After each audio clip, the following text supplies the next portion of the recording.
तक मुझे आत्मज्ञान नहीं होता, जब तक हम अपने को नहीं पहचान पाएंगे।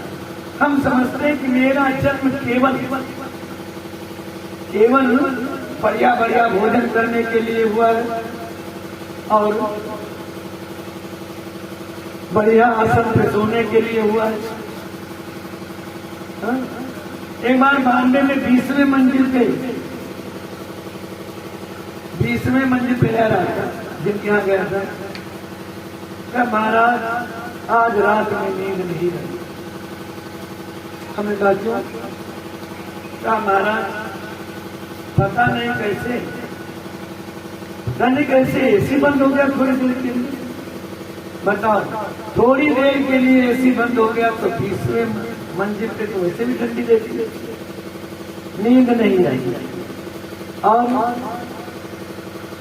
यहाँ किसान खेत के मेड़ के आराम से हाथ की टिकिया लगा के सो जाता है, या खेत में एक चारपाई डालनी, मच्छरदानी भी नहीं रहती, आराम से मचान लगाते खेत में।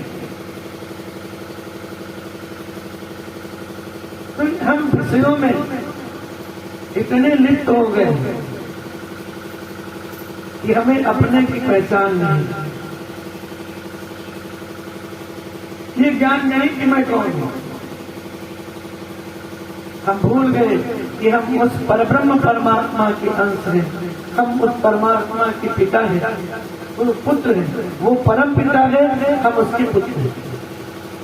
अब जो तीनों लोगों के मालिक है, जो परम पिता है, जो सर्वशक्तिमान है, उसकी संतान होकर फिर रो रहे हैं। ये झूठी संसार है जो कभी अपना न था और न कभी होगा, और जो वास्तव में अपना था जब कोई नहीं था। गर्भकाल में कौन रक्षा करता था? गर्भ में, जब हम गर्भ में थे तो मुझे मेरे भोजन की व्यवस्था कौन करता था? उस समय भी वही मेरी रक्षा करता था। गर्भकाल में मेरा ध्यान रखा, और मेरे पृथ्वी पर आने से पहले जिसने ध्यान रखा कि ये बच्चा जा रहा है, ये कैसे जिएगा, तो मेरे पहुंचने से पहले मेरे आहार की व्यवस्था कर दी माता के स्तन। और थोड़े दिन के बाद भगवान ने विचार किया कि अब ये नरम चीजें, मुलायम वस्तु खा सकता है, तो दूध के दांत देते।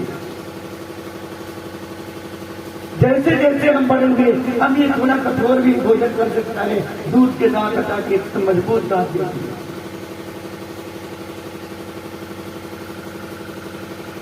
84 लाख योनियों में सर्वश्रेष्ठ योनि मिली मनुष्य की योनि, जिसके लिए देवता भी तरसते हैं। हम समझते हैं कि मेरा जन्म केवल इसलिए हुआ है कि खाओ, सो और बच्चे पैदा हो। अगर केवल इसी के लिए जन्म होता तो फिर ये श्लोक न होता कि दुर्लभो मानुषा देहि देवानामपि दुर्लभम। ये मनुष्य का शरीर दुर्लभ है, देवताओं के लिए भी। तत्तादमय पुंठादिसूत्रम गौरम, जिसके आगे वैकुंठ के सुख भी छोटे हैं इस मनुष्य शरीर के।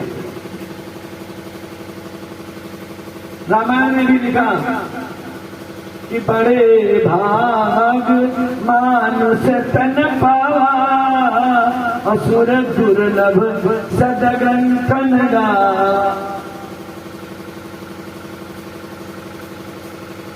रामायण में अगर केवल खाने पीने और सोने के लिए, खाने सोने बच्चा पैदा करने के लिए मनुष्य बनाया होता तो ये तो हाथी भी पैदा करता, उसकी बहुत बड़ी ताकत होती।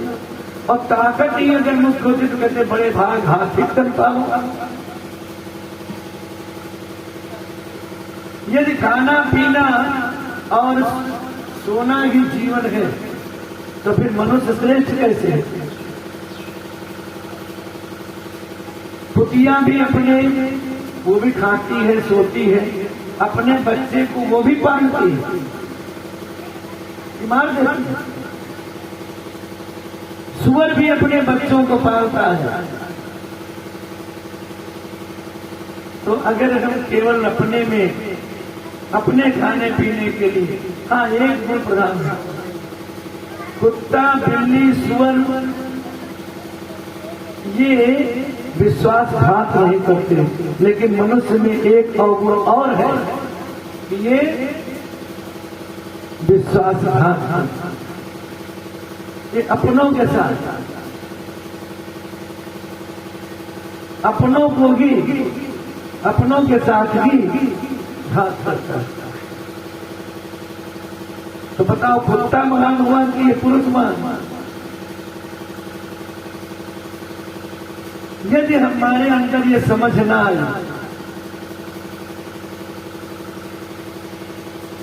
यदि इंसान में इंसानियत न हुई, मनुष्य में, मानव में मानवता नहीं आई, तो फिर हमसे उत्तम तो वो पशु है।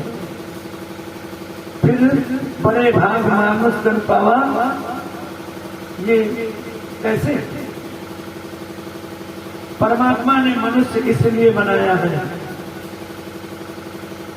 कि किसी भी परिस्थिति में निराश न हो, न रहो, न निराश करो मन को, कुछ काम करो, कुछ काम करो, जग में रहकर कुछ नाम करो।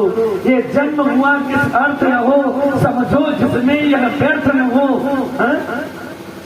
यह जन्म हुआ किस अर्थ न हो, समझो जिसमें यह व्यर्थ न हो। इस जीवन का उपयोग करो, न रहो न निराश, कुछ तो उपयोग करो तन को, न रहो न निराश करो मन को। इस मनुष्य शरीर का उपयोग तो करो। केवल भोजन करना इसकी उपयोगिता नहीं, केवल